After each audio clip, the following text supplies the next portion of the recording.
அனைவருக்கும் இனிய காலை வணக்கம். எல்லோரும் எப்படி இருக்கீங்க? நல்லா இருக்கீங்களா?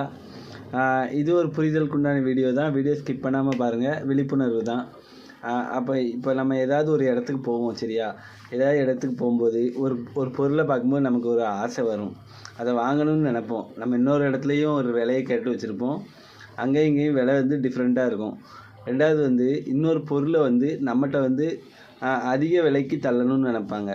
அந்த பொருளோட விலை நமக்கு தெரியும். இந்த பொருளோட விலை இவ்வளோ தான் இருக்கும். இப்போ உதாரணத்துக்கு ஒரு கோயில் பக்கம் போகிறீங்க, ஒரு பெரிய பெரிய இடங்களுக்கு போகிறீங்க. அப்போது அந்த பொருளை பார்க்கும்போது என்னாகும்? இந்த பொருள் நம்ம கம்மியாலாம் வாங்கினோம், இந்த பொருள் அதிகமாக வாங்குதமே அப்படிங்கிற எண்ணம் வரும். அதை விற்கிறதுக்கு 100க்கு 90% முயற்சி பண்ணுவாங்க, சரியா? யாருனாலும் சரி. இல்லைன்னா வாங்கிட்டு அந்த பொருளை நம்ம யார்கிட்ட தள்ளி விடலான்ட்டு ஒரு சிலவங்க யோசனை பண்ணுவாங்க. அப்போ நம்ம அதுக்கு இடம் கொடுக்கக்கூடாது. முடிஞ்ச வரைக்கும் அந்த பொருளோட விலையை நல்லா அறிஞ்சு அதுக்கப்புறம் வாங்க ஆரம்பிங்க. அதிகமாக கொடுத்து ஏமாந்துடாதீங்க, சரியா? வீடியோ பிடிச்சா லைக் பண்ணுங்கள், கமெண்ட் பண்ணுங்கள். நன்றி.